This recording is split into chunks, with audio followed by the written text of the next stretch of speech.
Class 11 chemistry.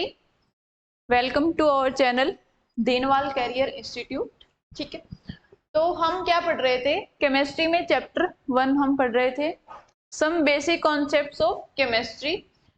ठीक है, आज अपन आगे कंटिन्यू करते हैं। देखो, कल लास्ट क्लास में हमने क्या पढ़ा था? ठीक है, लास्ट क्लासेस में हमने कहाँ तक पढ़ा था? हम पढ़ चुके थे law of chemical combination. Law of chemical combination पढ़ लिए थे हमने, 4 होते हैं, चारों के चारों हमने पढ़ लिए थे, उसके एग्जांपल्स भी अच्छे से किए थे। अब देखो, कुछ हम प्रीफिक्स देखते हैं, सिंबल्स देखते हैं। फॉर एग्जांपल अगर अपन बात करें, कुछ यूनिट्स हमने पढ़ी थी। ठीक है, एसआई सिस्टम में हमने 7 यूनिट्स पढ़ी थी। फॉर जैसे कि लेंथ के लिए, ठीक है, टाइम, लेंथ, ठीक है, करंट, इन सब के लिए हमने क्या पढ़ा था? एसआई यूनिट्स हमने पढ़ी थी।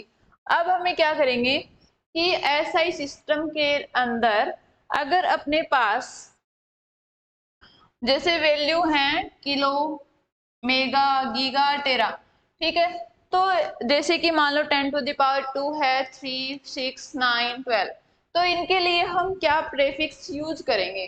ठीक है, तो उसकी एक टेबल बनाई हुई है जिसमें सिंबल्स दिए हुए हैं और उनके प्रीफिक्स हैं। ठीक है, और उनके सिंबल्स यहाँ पे दिए हुए हैं। ठीक है, सिंबल्स दिए हुए हैं, मल्टीपल्स दिए हुए हैं, प्रीफिक्स दिए हुए हैं और उनके सिंबल्स दिए हुए हैं। फॉर एग्जाम्पल 10, ठीक है, 10, 10 को अपन क्या लिखते हैं? 10 को हम लिखेंगे डेसी। ठीक है, और डेसी को हम सिंबल क्या होगा? सी होगा। ठीक है, और 10⁻⁻1, ये ऊपर माइनस पावर और नीचे प्लस। हम मोस्टली पढ़ते हैं अपने जो डेली यूज में आता है, ठीक है, मैथमेटिक्स, फिजिक्स हो, चाहे मैथ हो, चाहे केमिस्ट्री हो, हम जो पढ़ते हैं मोस्टली यहाँ तक ही पढ़ते हैं। इनका हमें पता होना चाहिए। ठीक है, इतनी पावर्स का हमें नॉलेज होना चाहिए। अब देखो, 10 को हम क्या बोलते हैं?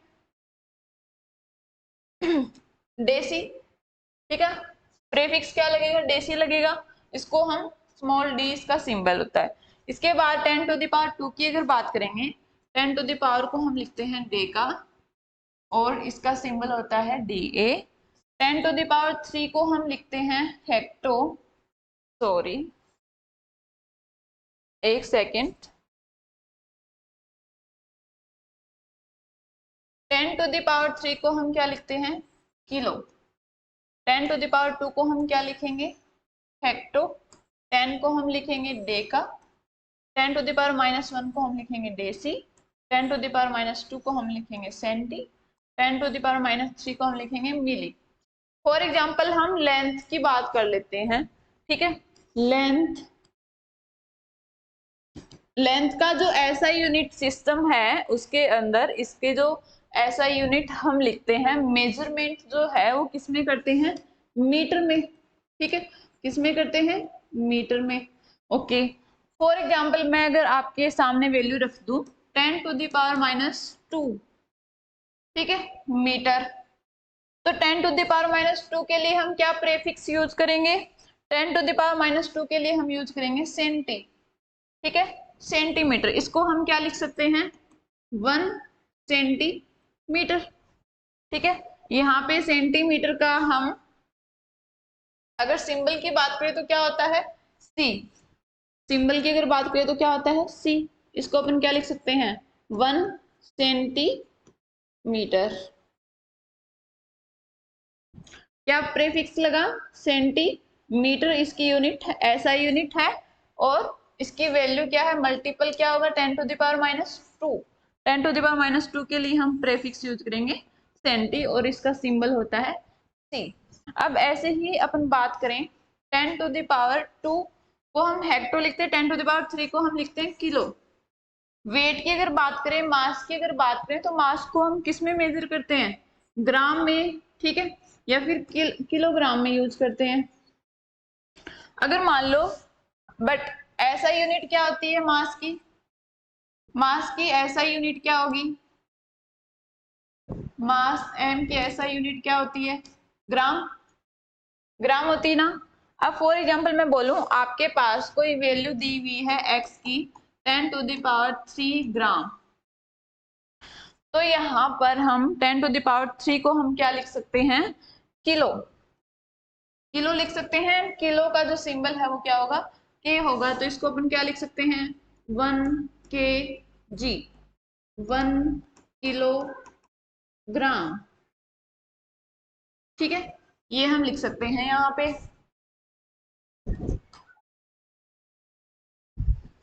अब देखो 10⁻6 को हम क्या लिखेंगे, मेगा, ठीक है, मेगा,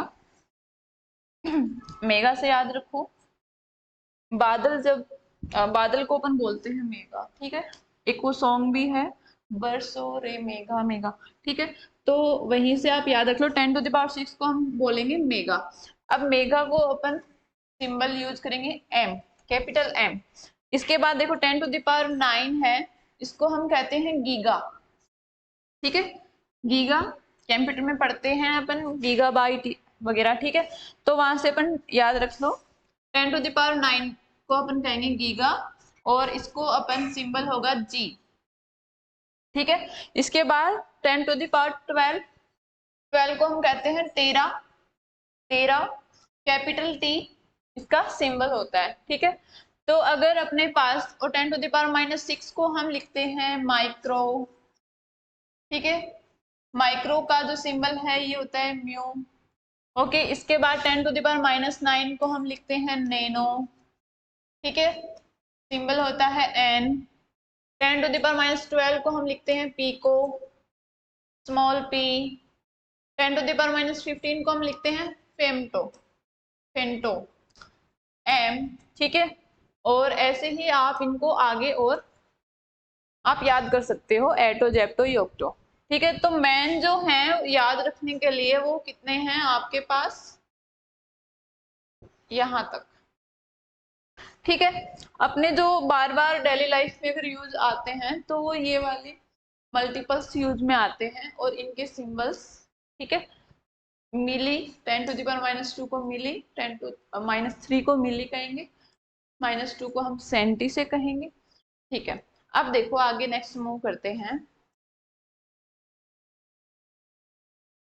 आगे मूव करें। अब अपन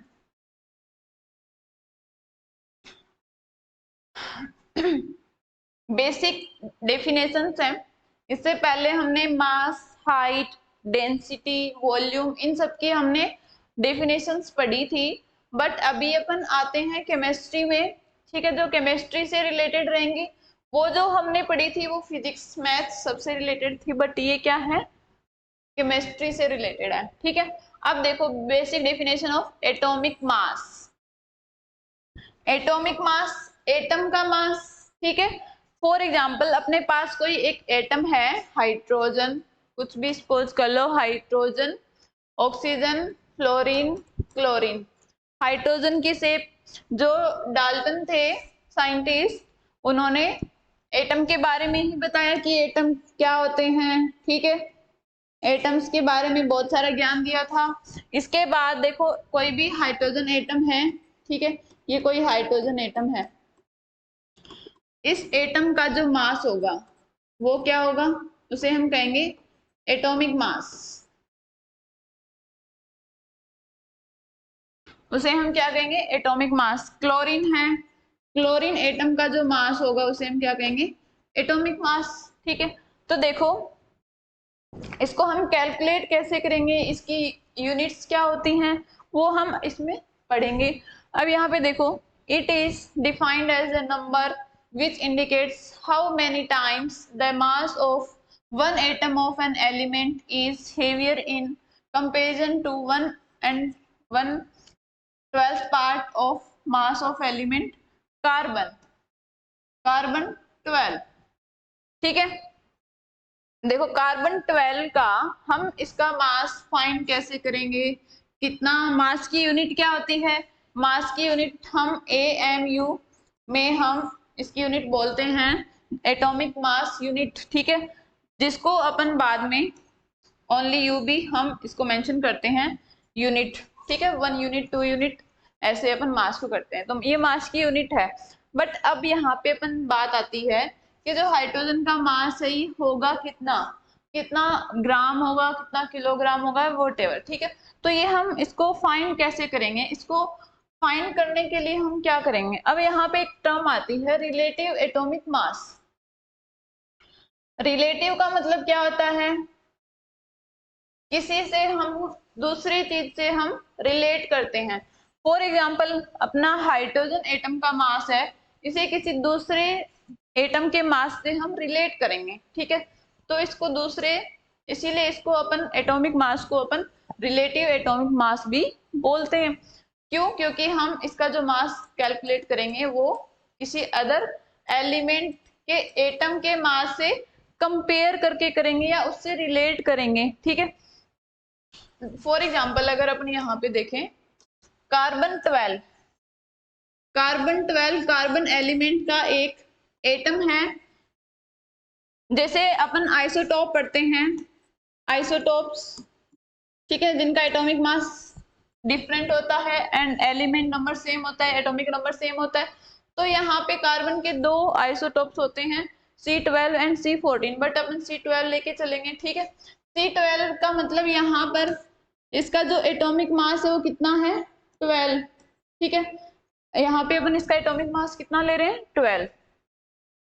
अब देखो कार्बन 12 का मतलब इसमें 12 यूनिट अगर बोल सकते हैं, 12 इसमें क्या है एटॉमिक मास है। अब इसका हमें कंपेयर जो करना है बाकी जितने भी एलिमेंट्स एटम्स बच गए, हाइड्रोजन, हीलियम, लिथियम, ठीक है, बोरॉन, इन सब का अपन को अगर रिलेटिव एटॉमिक मास कैलकुलेट करना है तो वो हम इस कार्बन के टोटल मास के 1 पार्ट से हमें कंपेयर करना पड़ेगा, ठीक है। ये इसका टोटल पार्ट है, ठीक है, ये इसका क्या है टोटल पार्ट है 12, इसका सिर्फ हमें एक पार्ट चाहिए, 12 का 1 पार्ट चाहिए। मान लो इसको हमने 12 पार्ट्स में डिवाइड किया है ऐसे,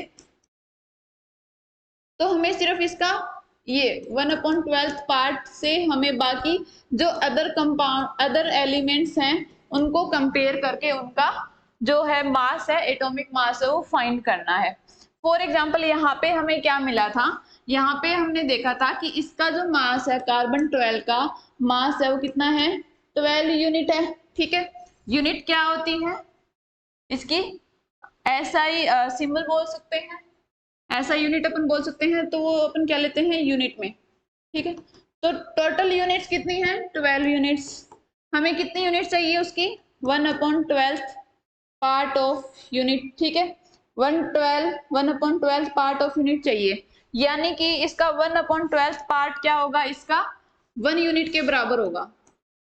अपन लिख सकते हैं इसका 1/12 पार्ट क्या होगा, 1/12 पार्ट ऑफ कार्बन क्या होगा 1 यूनिट के इक्वल होगा। ये क्या है टोटल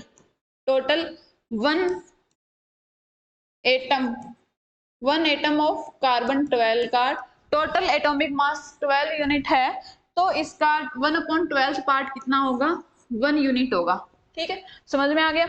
अब हम क्या करेंगे, हम इसको कंपेयर करेंगे अदर जो एलिमेंट्स एटम्स होंगे उनको इस यूनिट से क्या करेंगे कंपेयर करेंगे, इसके एटॉमिक मास से हम उसको कंपेयर करेंगे। जैसे अगर हम इसको हाइड्रोजन से देखो, मास of 1 element of an atom, ठीक है, upon 1/12 of the mass of an atom of carbon 12, तो 1/12 of the mass of an atom of carbon 12 upon करेंगे ऊपर उस एलिमेंट का मास हम लिखेंगे, तो हमारे पास रिलेटिव एटॉमिक मास आ जाएगा, ठीक है। अब देखो नेक्स्ट पेज पे अगर अपन मूव करें, देखो यहां से 1 atomic mass unit equals to क्या होगा, mass equal to 1/12 of the mass of 1 carbon 12 atom.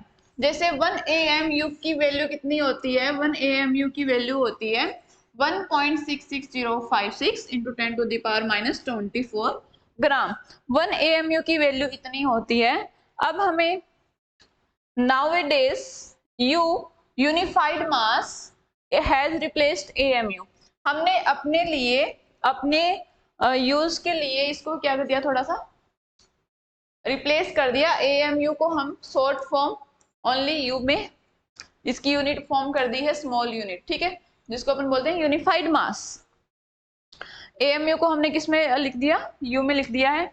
यहाँ पे 1 AMU की वैल्यू कितनी है, 1.66 इंटू 10⁻⁻24, यानी कि 1 यूनिट की वैल्यू क्या होगी, 1.66056 इंटू 10⁻⁻24 ग्राम। ये है 1 यूनिट की वैल्यू। ऐसे ही अगर अपन आगे ग्राम एटॉमिक मास की बात करें, हम जनरली देखते हैं जो हाइड्रोजन है इसका मास कितना होता है, 1 यूनिट। इसके बाद हीलियम आता है, हीलियम का मास कितना होता है, 4 यूनिट। कार्बन का मास कितना आता है, 12 यूनिट। इसके बाद ऑक्सीजन का मास 16 यूनिट।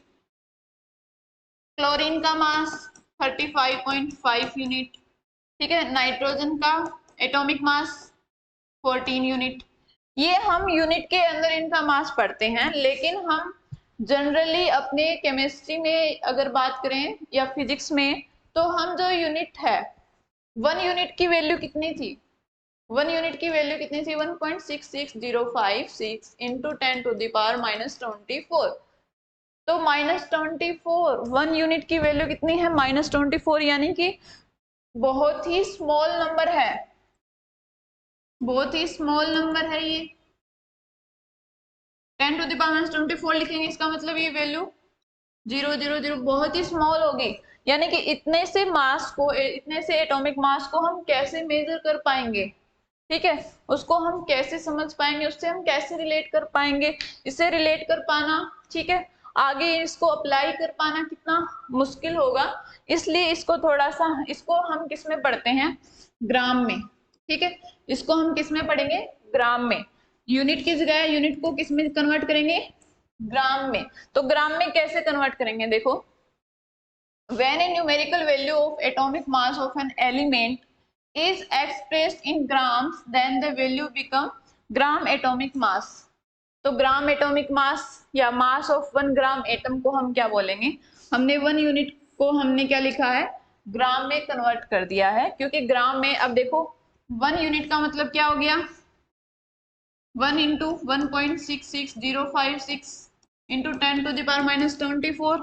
अगर हम इसकी बात करें कार्बन की, कार्बन के लिए देखें तो 12 इंटू 1.66056 इंटू 10⁻⁻24।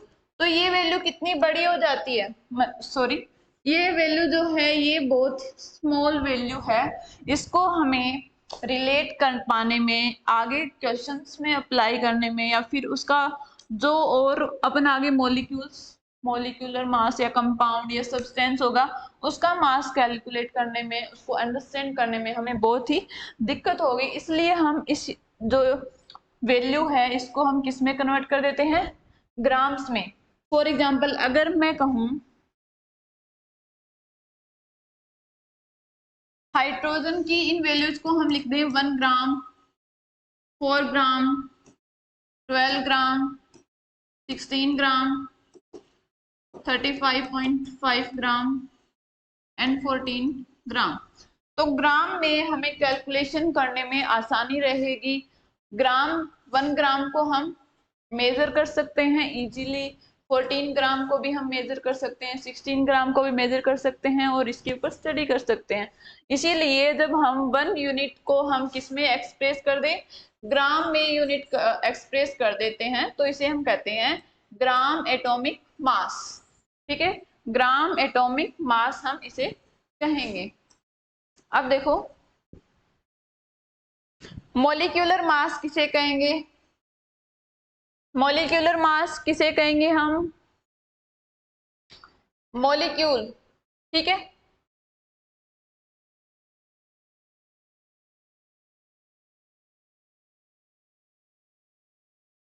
मॉलिक्यूल या कंपाउंड जो होते हैं, ठीक है, मॉलिक्यूल का मास को हम क्या कहते हैं, मॉलिक्यूलर मास। फॉर एग्जाम्पल अपने पास कोई मॉलिक्यूल है H2O, CO2, CH3, COH। हमें इनका क्या फाइंड करना है? मॉलिक्यूलर मास फाइंड करना है। एक मॉलिक्यूल का मास फाइंड करने को हम क्या कहेंगे? किसी भी मॉलिक्यूल के मास को हम क्या कहेंगे? Molecular mass. मॉलिक्यूल देखो H2O मॉलिक्यूल है। अब हमें सबसे पहली चीज, हम क्लास 11th में इंटर कर चुके हैं केमिस्ट्री, एक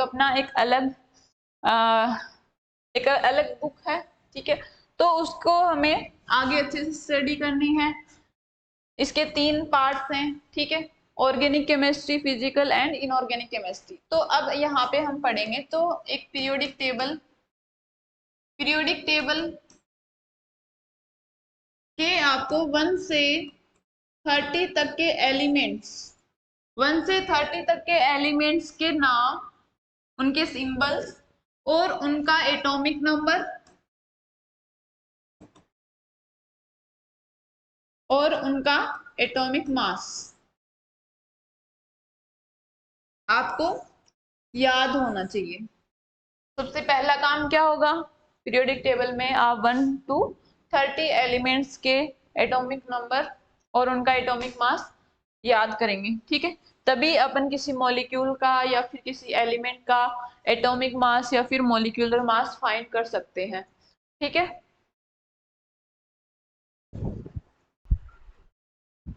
देखो H2O मॉलिक्यूल की अगर बात करें, molecular mass is the sum of atomic masses of the element present in a molecules। तो molecular mass क्या होगा? मॉलिक्यूल के अंदर प्रेजेंट जितने भी एलिमेंट्स हैं उनके मास का सम होगा, ठीक है। It is obtained by multiplying the atomic mass of each element by the number of its atoms and adding them together। तो हमें क्या करना है? किसी भी मॉलिक्यूल में जितने एलिमेंट्स प्रेजेंट हैं उन सबके मास को हमें उनके मास का सम करना है। जैसे यहाँ पे देखो H2O है, H2O में 2 हाइड्रोजन प्लस 1 ऑक्सीजन है। अब हम क्या करेंगे? हाइड्रोजन के 2 एटम्स हैं, एक हाइड्रोजन का मास, एटॉमिक मास क्या होता है? 1 ग्राम, ठीक है, 1 ग्राम होता है, ठीक है, इंटू 2, क्योंकि यहाँ पे हाइड्रोजन के कितने एटम्स प्रेजेंट है? 2, तो हम इसको 2 से मल्टीप्लाई कर देंगे। ऑक्सीजन का एक एटम प्रेजेंट है और इसका एटॉमिक मास क्या होता है ऑक्सीजन का? 16, ठीक है, 16 ग्राम इसका एटॉमिक मास होता है। अब इनको हम क्या कर देंगे? ऐड कर देंगे, ठीक है, ऐड कर देंगे। अब देखो क्या करना है नेक्स्ट आगे, 1 इंटू 2, 2 प्लस 16 कितना हो जाएगा? 18 ग्राम। तो 1 H2O का, 1 मॉलिक्यूल ऑफ H2O का जो मास होगा, मॉलिक्यूलर मास हम बोलेंगे, तो वो कितना होगा? 18 ग्राम होगा, ठीक है। तो बहुत ही आसान है, समझ में आ गया होगा। 18 ग्राम कैसे हुआ? जितने भी नंबर ऑफ एलिमेंट्स प्रेजेंट होंगे, जैसे हाइड्रोजन के 2 थे तो उसके नंबर ऑफ एटम से हमने उसको मल्टीप्लाई कर दिया, प्लस जो अदर एलिमेंट है उनको भी हम सेम करेंगे। अब जैसे फॉर एग्जांपल मैं कहूँ H2O2 मॉलिक्यूल का मॉलिक्यूलर मास क्या होगा? इसका मॉलिक्यूलर मास क्या होगा? फाइंड करो आप खुद से, ठीक है। H2O2 का मॉलिक्यूलर मास आप फाइंड करो। अब देखो नेक्स्ट अगर मैं बात करूं, यहाँ पे H2 का हमने देख लिया, CO2 का, ठीक है, CO2 का मॉलिक्यूलर मास, ये जो मॉलिक्यूलर मास है हम क्या निकाल रहे हैं?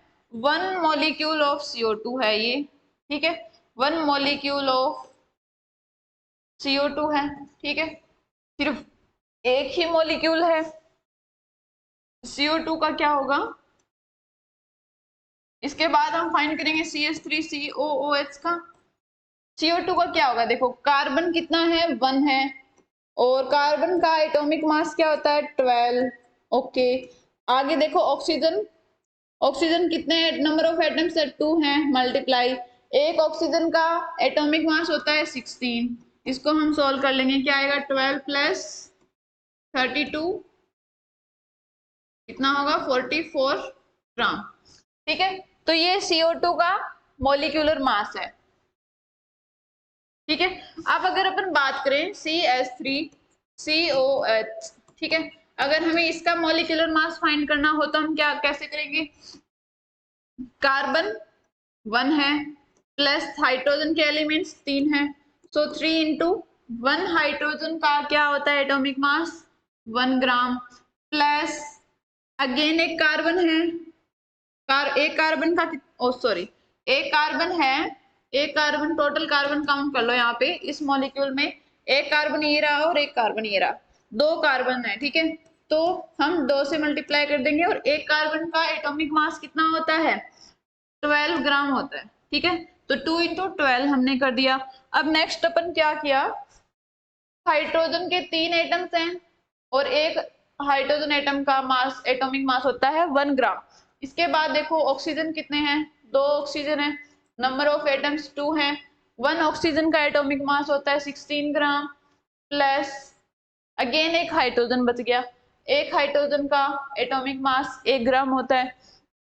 अब इन कैलकुलेशन को अपन कर लेंगे, 24 plus 3 plus 1 4 plus 16 into 2 32।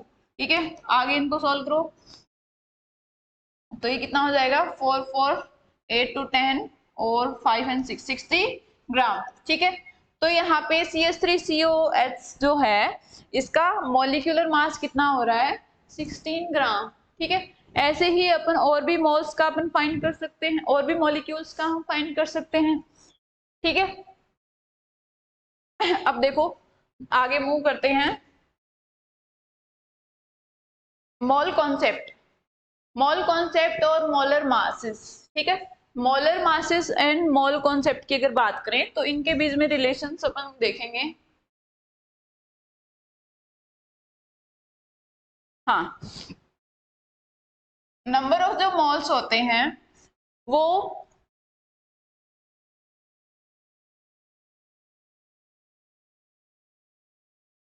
Number of moles जो होते हैं वो किनके बीच में रिलेशन होता है, उनका मास।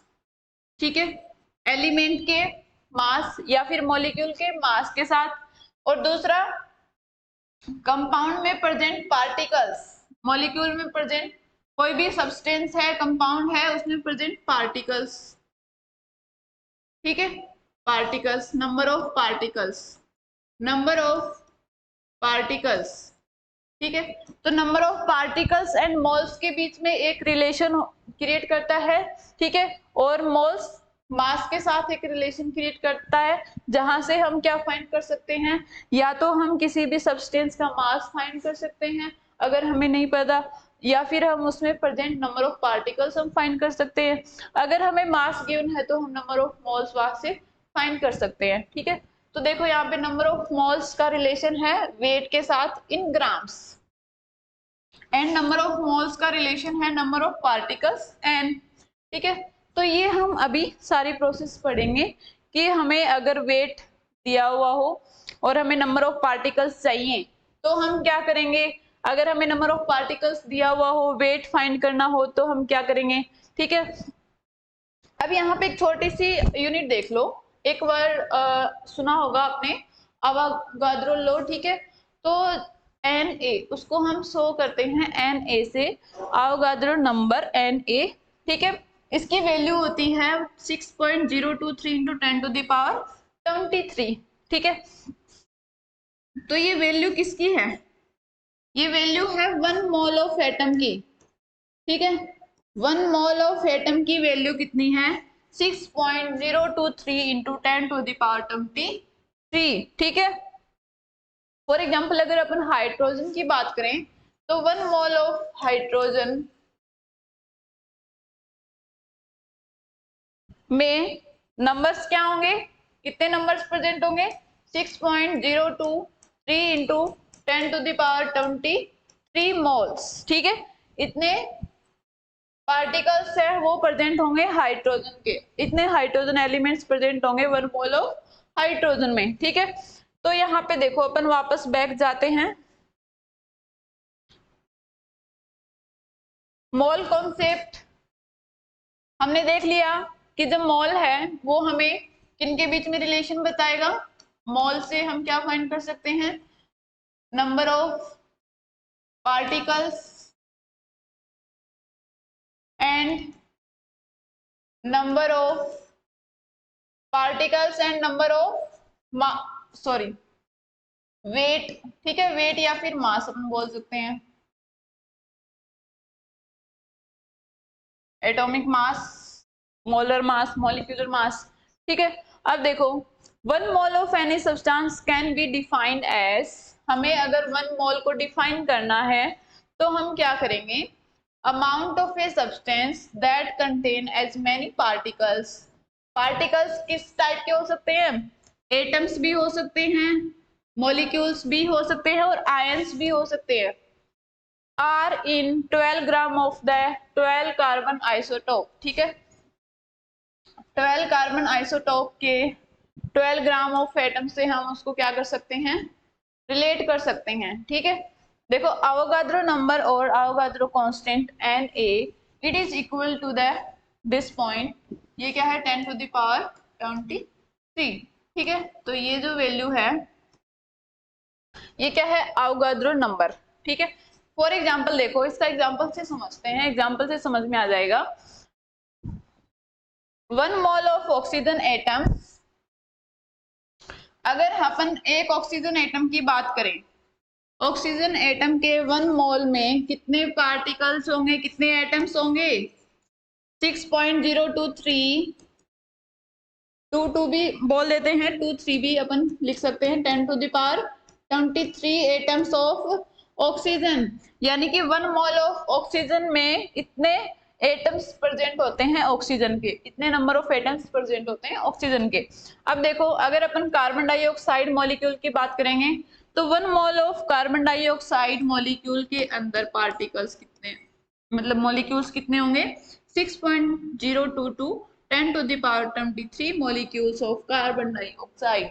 इसके बाद अगर अपन सोडियम क्लोराइड की अगर बात करें, ठीक है, तो उसमें भी 1 मोल में कितने होते हैं, वही उसमें होंगे formula units of sodium chloride. तो NaCl में भी कितने होंगे, NaCl में होंगे 1 मोल की जो वैल्यू होती है अवोगाद्रो नंबर के इक्वल, ठीक है। सो इतने यूनिट्स ऑफ NaCl प्रेजेंट होगा 1 मोल ऑफ सोडियम क्लोराइड में, क्योंकि देखो सिंगल NaCl की बात करें या फिर सिंगल हाइड्रोजन की बात करें तो उसकी यूनिट हमने पढ़ी थी 1 यूनिट, ठीक है। और 1 यूनिट की वैल्यू हमने देखी थी कि बहुत कम होती है, 1.6605 इंटू 10 टू द पावर -24 इसके समथिंग होती है। तो ये जो वैल्यू है ये बहुत स्मॉल वैल्यू है, इसलिए हमने इसको किस में कन्वर्ट किया था, ग्राम में कन्वर्ट किया था। और ग्राम में कैसे कन्वर्ट होगी, जब अपन हाइड्रोजन के क्या लेंगे, 1 मोल ऑफ हाइड्रोजन, ठीक है, 1 मोल ऑफ हाइड्रोजन एटम्स की अगर बात करेंगे तो वो क्या होगा, 1 मोल ऑफ एटम हाइड्रोजन की अगर बात करेंगे तो उसको हम क्या कर देंगे 1.6605 into 10 to the power -24 into 6.023 into 10 to the power minus नहीं +23 एटम्स, ठीक है। जब हम इससे मल्टीप्लाई करेंगे तो इसकी ऑलमोस्ट वैल्यू आएगी 1 ग्राम, ठीक है। तो यहाँ पे हाइड्रोजन के 1 मोल ऑफ हाइड्रोजन का एटॉमिक मास क्या होगा, एटॉमिक मास होगा 1 ग्राम, ठीक है, नीचे दिख नहीं रही होगा, 1 हाइड्रोजन का एटॉमिक मास क्या होगा, 1 ग्राम होगा। अब देखो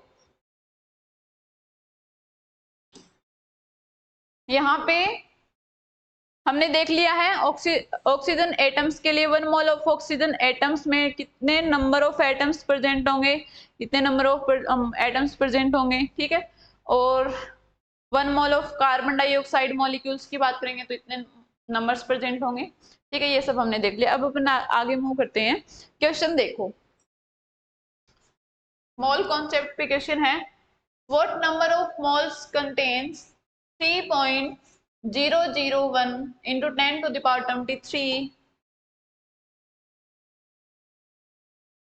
into 10 to the power 3 molecules of glucose, ठीक है।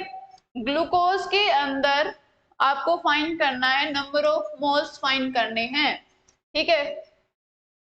आपको मास दिया हुआ है, नहीं, नंबर ऑफ मॉलिक्यूल्स दिए हुए हैं, आपको मोल्स निकालने हैं। तो अपन क्या करेंगे, सिंपली हमें पता है कि 1 मोल्स या 1 मॉलिक्यूल ऑफ ग्लूकोज की अगर बात करें तो 1 मोल ऑफ ग्लूकोज में कितने मॉलिक्यूल्स होंगे, 6.022 इंटू 10⁻23 होंगे, ठीक है। हमें अब क्या करना है, हमें इतने मॉलिक्यूल्स का हमें फाइंड करना है कि इतने मॉलिक्यूल्स में कितने मोल्स होंगे, ठीक है। तो यहाँ पे 1 मोल में कितने हैं, 1 मोल ऑफ ग्लूकोज में कितने हैं, 6.023 इंटू 10⁻23 हैं। लेकिन हमें कितना चाहिए, कितनी अमाउंट के लिए चाहिए, हमें चाहिए इतने से मॉलिक्यूल्स के लिए। तो इतने मॉलिक्यूल्स के लिए हम क्या कर देंगे, हमें कितने मॉलिक्यूल्स के लिए चाहिए, 3.011 इंटू 10⁻23 के लिए हमें चाहिए। तो हम क्या करेंगे, इसको 3.011 इंटू 10⁻23 मॉलिक्यूल्स के लिए ही हमें इसके नंबर ऑफ मोल्स फाइंड करने हैं। तो ये क्या हो जाएगा, 3.011 इंटू 10⁻23 अपॉन 1 मोल के हम डिवाइड कर देंगे इंटू 10⁻23। जब इसको अपन सोल्व करेंगे तो यहाँ से इसकी वैल्यू आएगी 1/2 यानी कि 0.5 मोल, ठीक है। तो इतने मॉलिक्यूल्स के लिए नंबर ऑफ मोल्स कितने होंगे ग्लूकोज के, 0.5। और मोल जो होते हैं, मोल्स की यूनिट क्या होती है, मोल, ठीक है। 0.5 मोल ग्लूकोज होंगे इतने मॉलिक्यूल्स में। बहुत ही आसान है, ठीक है। अब देखो नेक्स्ट आगे,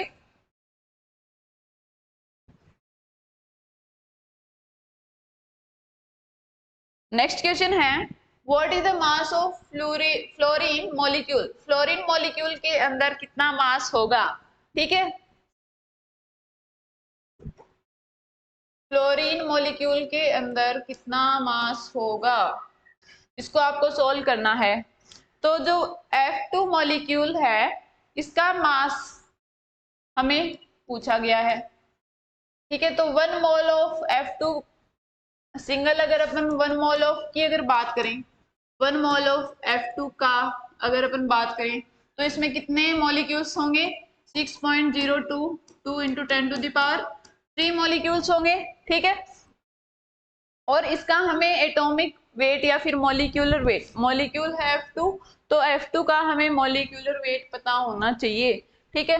तो हमें फ्लोरीन का एटॉमिक वेट पता होना चाहिए, atomic mass of fluorine. Fluorine का एटॉमिक मास क्या होता है, जल्दी बताओ। फ्लोरीन का एटॉमिक मास होता है 19 ग्राम, ठीक है। फ्लोरीन का एटॉमिक मास क्या होगा, 19 ग्राम, ठीक है। F2 मॉलिक्यूल का एटॉमिक मास क्या हो जाएगा, 2 इंटू 19 इक्वल्स टू 38 ग्राम। हमें 38 ग्राम एटॉमिक मास के लिए हमें चाहिए मोल्स, कितने number, sorry F2 fluorine molecule है, इसका हमें मास फाइंड करना है। तो इसका एटॉमिक मास ये है, यानी कि हमें गिवन मास फाइंड करना है।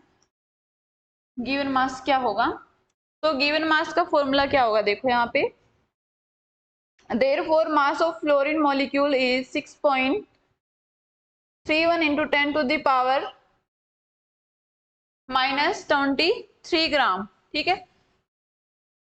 मास ऑफ फ्लोरीन क्या होगा, 6.31 into 10⁻⁻23 gram.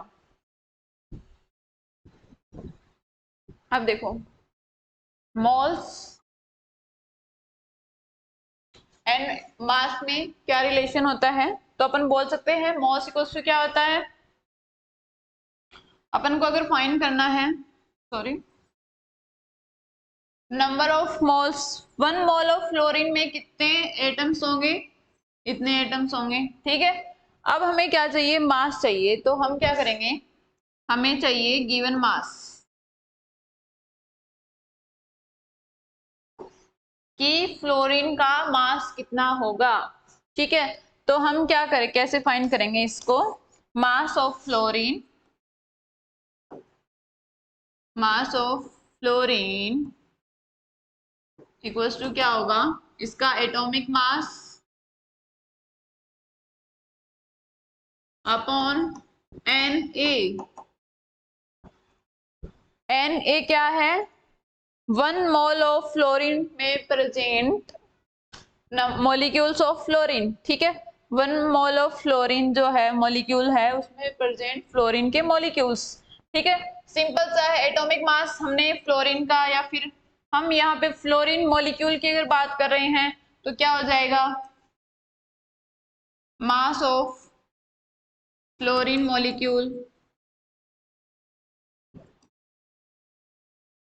Equals to molecular mass upon Na, Avogadro number. ठीक है, मॉलिक्यूलर मास कितना हमने जस्ट फाइंड किया है 38 ग्राम। ठीक है, और Na की वैल्यू क्या है 6.023 इंटू 10⁻23। इसको जब अपन सॉल्व करेंगे तो जो वैल्यू आएगी वो आएगी 6.3131 इंटू 10⁻⁻23। ठीक है, तो ये क्या है, मास ऑफ फ्लोरीन मॉलिक्यूल। ये हमने क्या फाइंड किया है, मास ऑफ फ्लोरीन मॉलिक्यूल। अब देखो नेक्स्ट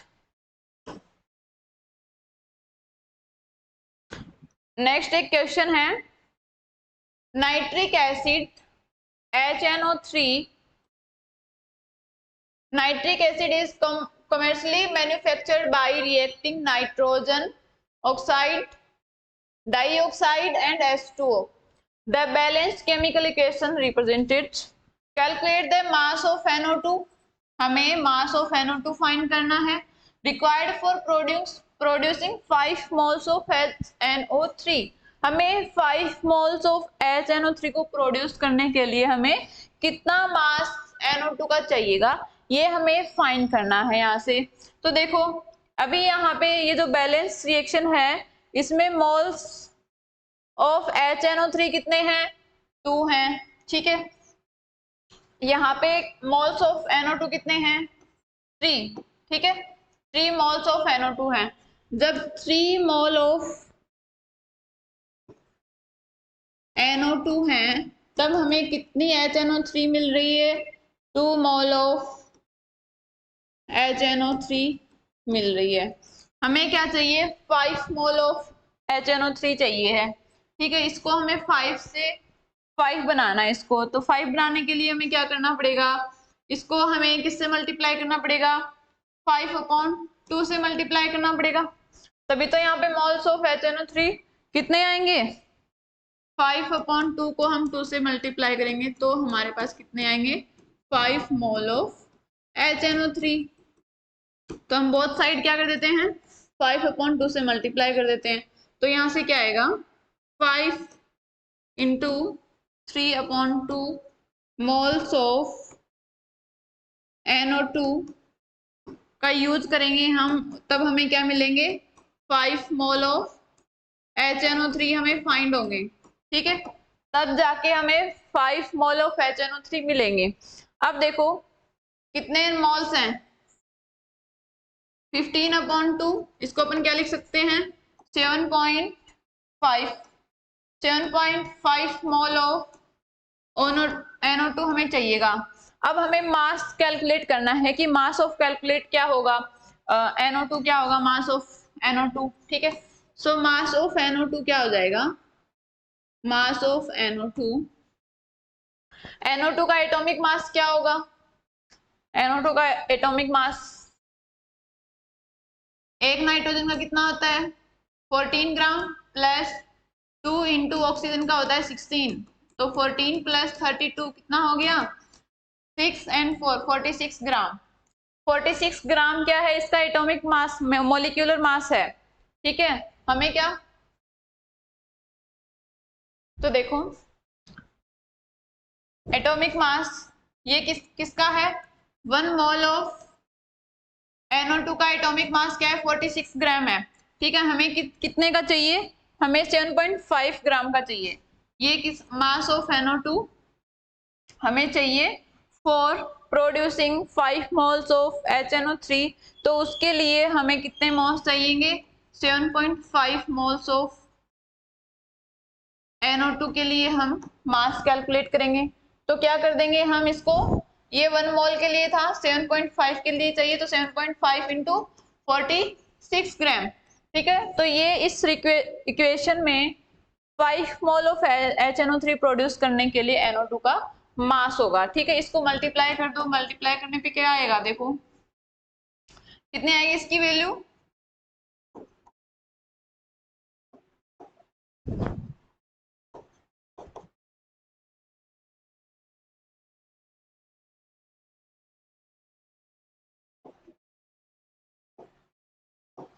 इसकी वैल्यू आएगी 345.0 ग्राम। ठीक है, इसकी वैल्यू क्या आएगी 3.345 ग्राम NO2 की वैल्यू आएगी इस इक्वेशन में for producing 5 moles of HNO3।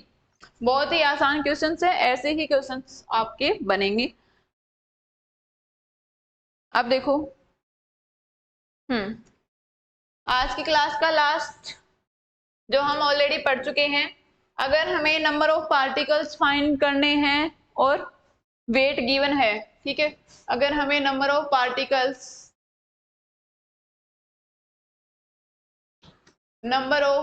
Particles find करने हैं, पार्टिकल्स में क्या क्या हो सकता है, एटम्स, मॉलिक्यूल्स और आयंस। ठीक है, तो हमें क्या करना होगा, तो हम उसको किससे डिवाइड करेंगे, नंबर ऑफ पार्टिकल्स फाइंड करना होगा तो हम क्या करेंगे, Avogadro number upon molecular mass. Molecular mass को हम एक दूसरा वर्ड क्या यूज करते हैं, मोलर मास। ठीक है, मोलर मास। सिंपली अगर हमको वेट दिया हुआ हो, ठीक है, और हमें क्या चाहिए, नंबर ऑफ पार्टिकल्स चाहिए, तो हम ये फॉर्मूला अप्लाई कर देंगे। अगर हमें वेट फाइंड करना है, अगर हमें वेट फाइंड करना है तो हम क्या करेंगे,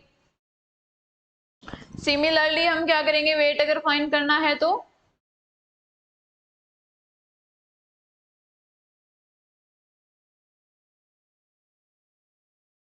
मोलर मास से हम उसको क्या कर देंगे, डिवाइड कर देंगे।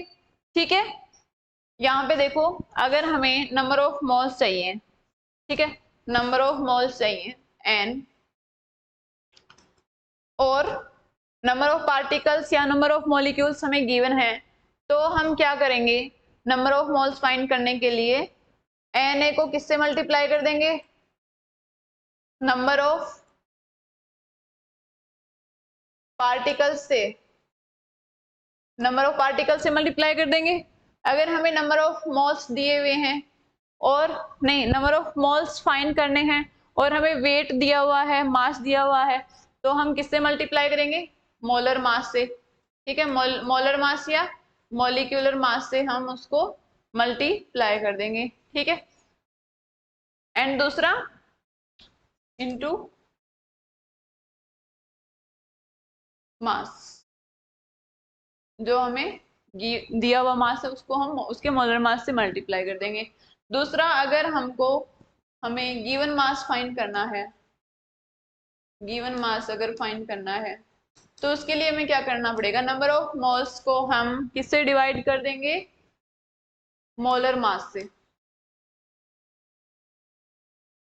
ठीक है, अगर हमको गिवन मास फाइंड करना है तो हम नंबर ऑफ मोल्स को मोलर मास से डिवाइड कर देंगे। अगर हमें नंबर ऑफ मोल्स चाहिए तो हम क्या करेंगे, तो हम करेंगे, सॉरी 1 सेकेंड, यहाँ पे गलती हो गई, नंबर ऑफ मोल्स अगर चाहिए तो हम उसको क्या कर देंगे, गिवन मास से मल्टीप्लाई कर देंगे मोलर मास। ठीक है, सिमिलर वही चीज है। तो आज की क्लास में यहीं तक, नेक्स्ट अपन आगे इसको कंटिन्यू करेंगे नेक्स्ट क्लास में। ठीक है।